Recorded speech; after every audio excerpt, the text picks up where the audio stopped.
तो आज के वीडियो में हम बात करने वाले हैं उन हर एक फेसेस के बारे में जो हर एक ट्रेडर्स को झेलना पड़ता है।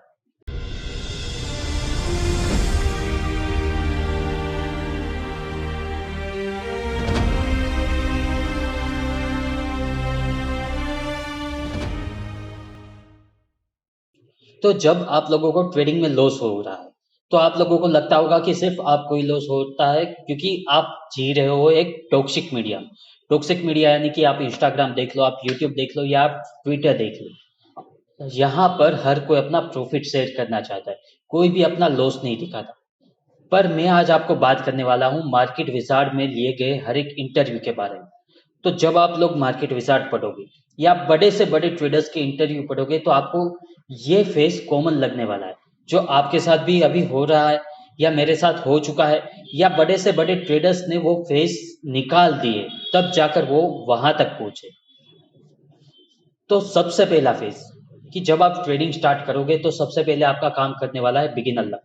बिगिनर लक में क्या होगा कि आप कुछ भी ले लो, चाहे कॉल उठा लो चाहे पुट उठा लो, आप प्रॉफिट में ही रहोगे। तो आपको ऐसा लगेगा कि हाँ, यहाँ पर पैसा बनाना तो बहुत ही आसान होने वाला है। उसके बाद धीरे धीरे लॉस होना स्टार्ट हो जाएगा। वो लॉस कहाँ तक होगे? जहां तक मेरा मानना है वहां तक आपका पूरा कैपिटल लो आउट हो जाएगा।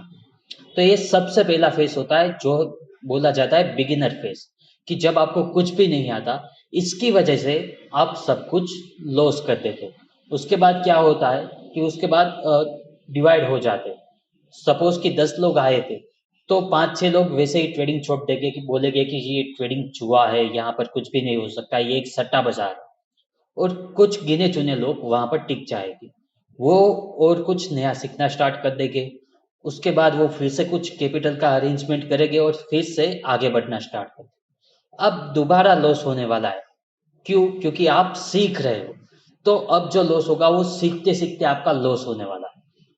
आप सीखोगे स्टॉप लॉस कहाँ पर लगाना है, आप सीखोगे टेक्निकल एनालिसिस, आप सीखोगे ऑप्शन स्ट्रेटेजी के बारे में, चाहे वो straddle, strangle, bear spread, bull spread कुछ भी हो गया।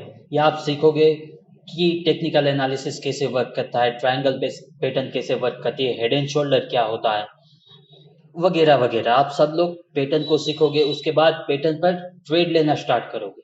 फिर भी आपको लॉस होगा। क्यों? क्योंकि अभी आप सीख रहे हो, आपकी डिसिप्लिन अभी भी मेंटेन नहीं है, आप नहीं जानते पोजीशन साइज के बारे में।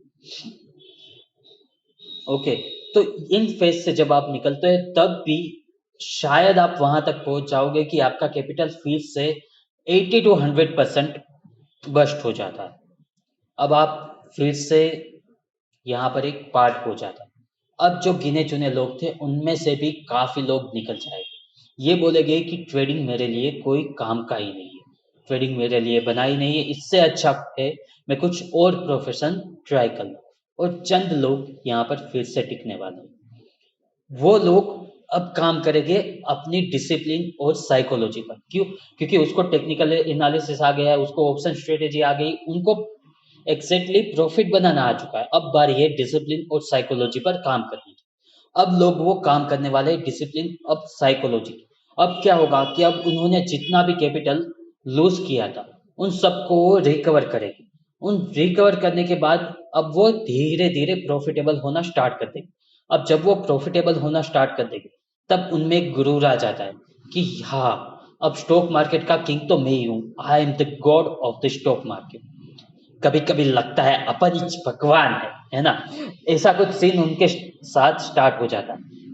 तो जब ये फेज आपका आता है, ये थर्ड फेज है और ये आखिरी होता है। इन थर्ड फेज में जब आप एक ओवर कॉन्फिडेंस हो जाते हो तब शायद हो सकता है कि आपका पूरा का पूरा कैपिटल एक साथ ब्लो हो जाए, वहां तक कि आपने जो भी प्रॉफिट कमाया था वो भी चला जाता है। तो ये 3 फेज होते हैं। और तीसरे फेज के बाद अगर कोई भी स्टॉक मार्केट में टिक गया तो समझो वो एक मार्केट विजार्ड बन गया। जहां तक मैंने एक्सपीरियंस किया, जहां तक आप दूसरे यूट्यूबर्स के भी इंटरव्यू देख लो जो सक्सेसफुल, या मार्केट विजार्ड में दिए गए इंटरव्यू के बारे में पढ़ोगे तो आपको ये पता चलेगा कि मिनिमम ये 3 फेज से बड़ा ट्रेडर निकला है। और जब ये वहां से भी निकला ना, तब जाकर वो एक बड़ा ट्रेडर्स बन पाया। तब जाकर हम कह सकते हैं कि ड्रीम्स बिकम्स ट्रू। और हाँ, एक बात मैं और बताना चाहूँगा कि जो लोग टिप्स को फ़ॉलो करते हैं, तो भाई टिप्स फ़ॉलो करने से कुछ नहीं होने वाला। क्यों? क्योंकि आप प्रॉफ़िट बना लोगे, पर उन साइकोलॉजी का क्या? उन पोजीशन साइज़िंग का क्या? जो आप लोग जानते ही नहीं। मैं यहाँ पर सिर्फ़ बात कर रहा हूँ उन लोगों के बारे में, जो खुद से कुछ ना कुछ सीखते रहते हैं, जो खुद की मिस्टेक को पकड़ते हैं, उनको सुधारने की ट्राई करते हैं और फिर आगे बढ़ते हैं। मैं ये नहीं कहता कि आपको लॉस नहीं होने वाला है, मैं कहता हूँ कि मिनिमम 3 साल लगने वाले हैं। अगर ट्रेडिंग एज़ अ करियर आपको सिलेक्ट करना है, क्यों? क्योंकि आपको टेक्निकल एनालिसिस सीखना या ऑप्शन स्ट्रेटेजी सीखना ये कोई बड़ी बात नहीं है, प्रॉफिट कमाना भी कोई बड़ी बात नहीं।